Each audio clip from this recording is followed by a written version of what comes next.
Hi, ഞാൻ സുജ അഖിലേഷ്. രേണുവിനെ ഞാൻ makeup ചെയ്തപ്പോൾ ഒരുപാട് ഹാപ്പി ആയിരുന്നു കേട്ടോ. അവൾ ഒരുപാട് സന്തോഷത്തിലായിരുന്നു കേട്ടോ. എല്ലാവരും ചോദിക്കുന്നുണ്ടായിരുന്നു വീട്ടിൽ സംസാരിച്ചിരുന്നോ, മോൻ സമ്മതിച്ചിരുന്നോ എന്നൊക്കെ. ഒക്കെ ആയിരുന്നു കേട്ടോ. അവർ വീട്ടിൽ അമ്മയും അപ്പയൊക്കെ സംസാരിച്ചിരുന്നു. മോന് സമ്മതമായിരുന്നു കേട്ടോ.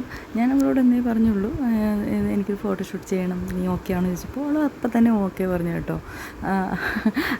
ബ്രൈഡാന്ന് പറഞ്ഞപ്പോൾ തന്നെ അവൾ ഒരുപാട് ഹാപ്പി ആയിരുന്നു. എടേ, ഞാൻ എൻ്റെ കല്യാണത്തിന് പോലും ഒരുങ്ങിയിട്ടില്ല, അപ്പോൾ എന്നെ സെറ്റാക്കണം കേട്ടോ എന്നൊക്കെ പറഞ്ഞിരുന്നു കേട്ടോ. ഞാനത് ഏറ്റിരുന്നു. അങ്ങനെ അവൾ വന്നപ്പോൾ ബാക്കിയുള്ള കാര്യങ്ങളൊക്കെ ഞാനിവിടെ അറേഞ്ച് ചെയ്തിരുന്നു. ഓർണമെൻറ്റ്സ്, കോസ്റ്റ്യൂം കാര്യങ്ങളൊക്കെ കേട്ടോ. ഓർണമെൻറ്റ്സൊക്കെ ഞാൻ എടുത്തിരുന്നതാണ്. പിന്നെ കോസ്റ്റ്യൂം പറയേണ്ട കാര്യമുണ്ട്. കാരണം എന്ന് വെച്ചാൽ ബ്ലൗസൊക്കെ നോർമൽ ബ്ലൗസായിരുന്നു കേട്ടോ. അതൊക്കെ എൻ്റെ ഒരു ഫ്രണ്ടാണ്, ഡിസൈനറാണ്, അവളാണ് എല്ലാം ചെയ്തു തന്നത്. പിന്നെ ഇത് വീഡിയോ വൈറലായത് കേട്ടോ, അത് പറയാതിരിക്കാൻ പറ്റില്ല. ഫോട്ടോഷൂട്ടിന് ഞങ്ങൾ ഒരു വൈറലായ ഒരു മോളെയാണ് ഞങ്ങൾ വിളിച്ചിരുന്നത് ഫോട്ടോഷൂട്ട് ക്യാമറമാനായിട്ട് ചെയ്തിരുന്നത്. പക്ഷേ ആ മോള് ചെയ്തിരുന്നു ഒക്കെ നല്ല രീതിയിലൊക്കെ തന്നെ എല്ലാ ഷൂട്ടും ചെയ്തിരുന്നു കേട്ടോ. പക്ഷേ വൈറലായത് എൻ്റെ അനിയത്തി സാധാ എൻ്റെ ഫോണിൽ എടുത്തിരുന്ന ഒരു വീഡിയോ ആണ് ശരിക്കും വൈറലായത് കേട്ടോ. അത് പറയാതിരിക്കാൻ പറ്റില്ല. ആ മോള് വന്ന് എനിക്ക് ഫോട്ടോസൊക്കെ തരുന്നതിന് മുന്നേ ഞാൻ എൻ്റെ കയ്യിലിരുന്ന വീഡിയോ ഞാൻ സെറ്റ് ചെയ്ത് കയറ്റിയിട്ടിരുന്നു കേട്ടോ. അന്ന് തന്നെ ഇട്ടിരുന്നു. അത് ഇട്ടപ്പോൾ തന്നെ അത് വൈറലാവുമെന്ന് അവൾ പറഞ്ഞു, എടീ ഇത് കയറി പോകുന്നുണ്ടേന്ന് പറഞ്ഞു. ഞാൻ പറഞ്ഞു പോട്ടെ.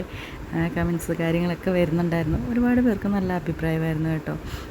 പിന്നെ നെഗറ്റീവ്സൊക്കെ ഉണ്ടായിരുന്നു. പക്ഷെ നമ്മളതൊന്നും കാര്യമാക്കില്ല. കാരണം ഞാനൊരു ഷൂട്ട് ചെയ്തതാണ്, അവരുടെ എല്ലാം സമ്മതത്തോടുകൂടി തന്നെ ചെയ്തതായിരുന്നു. അതുകൊണ്ട് എനിക്ക് അത്ര വലിയ ഇതായിട്ടും തോന്നിയില്ല കേട്ടോ. പിന്നെ ഓർണമെൻറ്റ്സൊക്കെ നല്ല ഓർണമെൻറ്റ്സ് ആയിരുന്നു കേട്ടോ. എടുത്തൊക്കെ അവൾക്ക് സൂട്ടാവുന്ന രീതിയിൽ തന്നെയുള്ള ഓർണമെൻറ്റ്സും കാര്യങ്ങളൊക്കെ ആയിരുന്നു കേട്ടോ.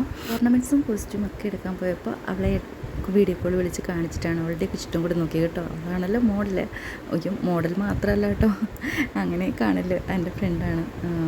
പോരാഞ്ഞിട്ട് ഞങ്ങൾ ഒരേ നാട്ടുകാരും കൂടിയാണ് കേട്ടോ.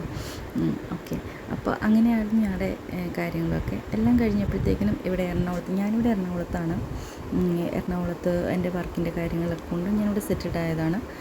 പിന്നെ ഷൂട്ട് നടന്നത് ഇവിടെ കലൂർ പാവക്കുളം അമ്പലത്തിൽ വെച്ചായിരുന്നു കേട്ടോ. അതായിരുന്നു രസം കേട്ടോ. ഞങ്ങളവിടെ ചോദിക്കാൻ ചെന്നപ്പോൾ 2 ദിവസം മുന്നേ ചെന്നപ്പോഴത്തേക്കിനും അന്ന് രാവിലെ ചെന്നപ്പോൾ നമ്മൾ ഫിലിം സ്റ്റാർ ബാലചന്ദ്രൻ്റെ കല്യാണമായിരുന്നു കേട്ടോ. ദൈവമേ, അതെല്ലാം കഴിഞ്ഞപ്പോഴത്തേക്കിനും നമ്മുടെ കാര്യങ്ങൾ സംസാരിക്കുമ്പോൾ നടക്കില്ലേ എന്നൊക്കെ എനിക്കൊരു ടെൻഷൻ ഉണ്ടായിരുന്നു. പക്ഷേ മെയിൻ ആൾക്കാരോട് സംസാരിച്ചപ്പോൾ അവിടെ ഓക്കെ പറഞ്ഞു കേട്ടോ. അങ്ങനെയാണ് ഷൂട്ട് അവിടെ നടന്നത്.